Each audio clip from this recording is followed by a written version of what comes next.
प्रिय श्रद्धालुओं, जिन व्यक्ति के ऊपर शनि का साढ़े साथी हो वो शनिवार को ये कथा जरूर सुने। इससे उनके साढ़े साथी से मुक्ति मिल सकता है।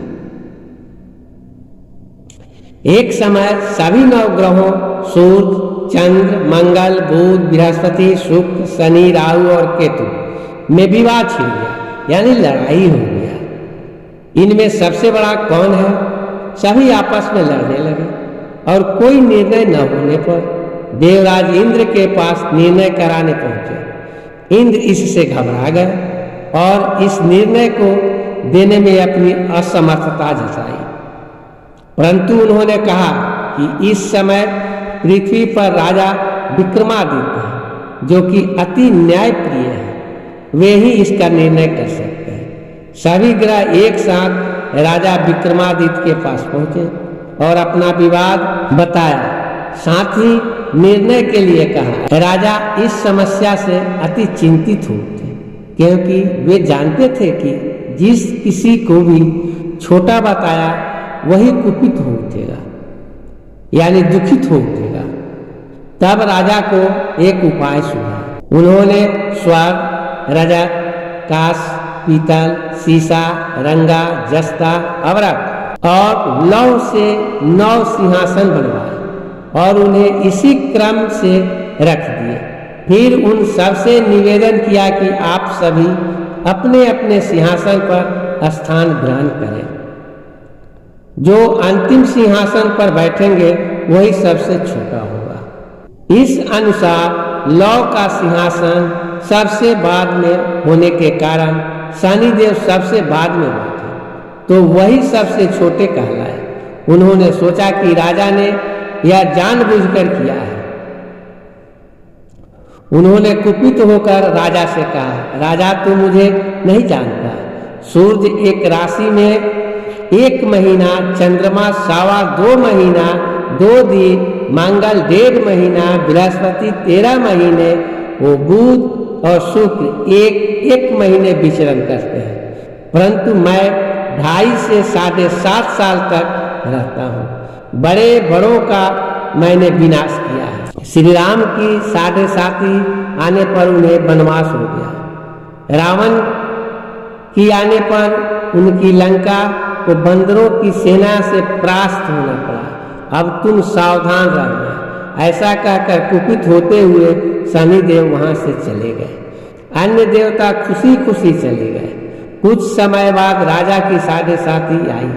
तब शनिदेव घोड़ों के सौदागर बनकर वहां आए। उनके साथ कई बढ़िया घोड़े थे। राजा ने यह समाचार सुन अपने अश्वपाल को अच्छे घोड़े खरीदने की आज्ञा दी। उसने कई अच्छे घोड़े खरीदे।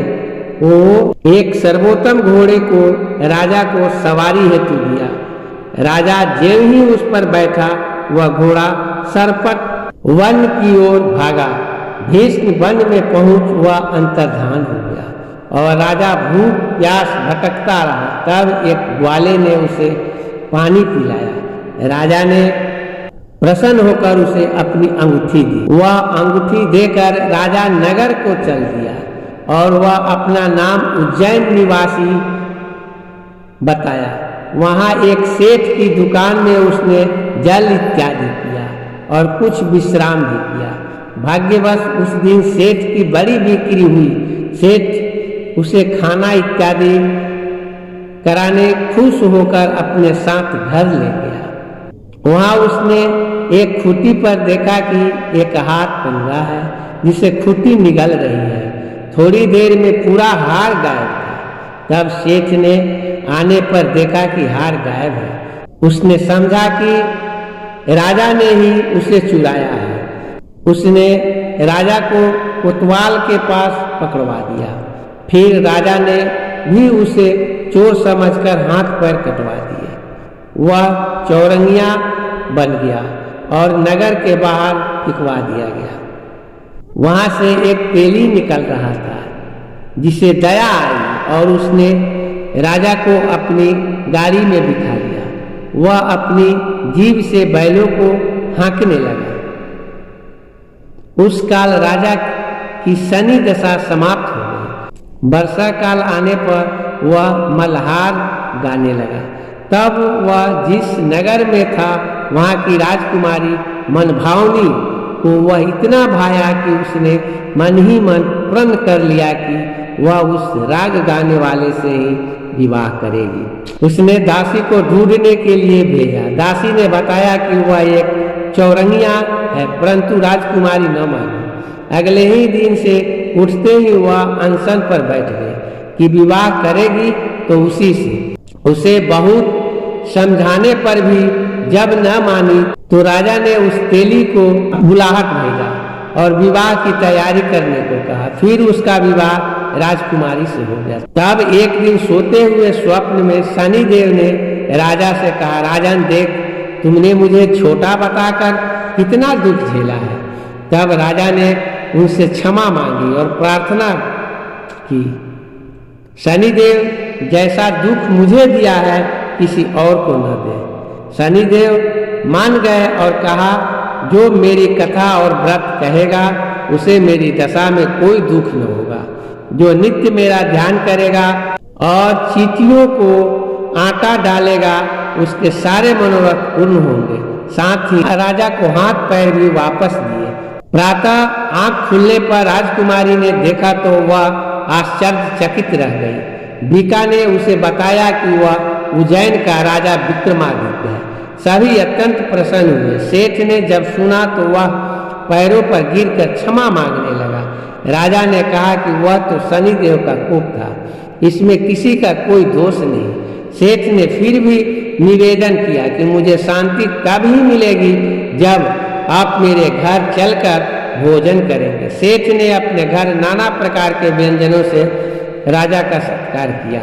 साथ ही सबने देखा कि जो खुट्टी हार निगल गई थी वह अब उसे उगल रही थी। सेठ ने अनेक मोहरे देकर राजा का धन्यवाद किया और अपनी कन्या श्री कांवरी से पानी ग्रहण का यानी शादी कर दिया। राजा ने सहर्ष स्वीकार कर लिया।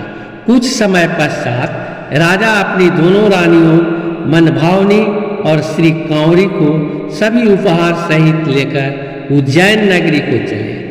वहां प्रवासियों ने सीमा पर ही उनका स्वागत किया। सारे नगर में दीपमाला हुई। वो सब ने खुशी मनाई। राजा ने घोषणा की कि मैंने शनिदेव को सबसे छोटा बताया था, जबकि असल में वही सर्वोपरि है। तब से सारे राज्य में शनिदेव की पूजा और कथा नियमित होने लगी। सारी प्रजा ने बहुत समय खुशी और आनंद के साथ बिताया। जो कोई शनिदेव की इस कथा को सुनता या पढ़ता है उसके सारे दुख दूर हो जाते हैं। व्रत के दिन इस कथा को अवश्य पढ़ना चाहिए। इसलिए हर शनिवार को अगर यह कथा सुना जाए तो सुनाएंगे और जो सुनेंगे उन दोनों को शनिदेव से मुक्ति मिल सकती है। अगर यह वीडियो आप लोगों को पसंद आया हो तो इस चैनल को सब्सक्राइब करें और सारे लोगों में शेयर करें। जय शनि।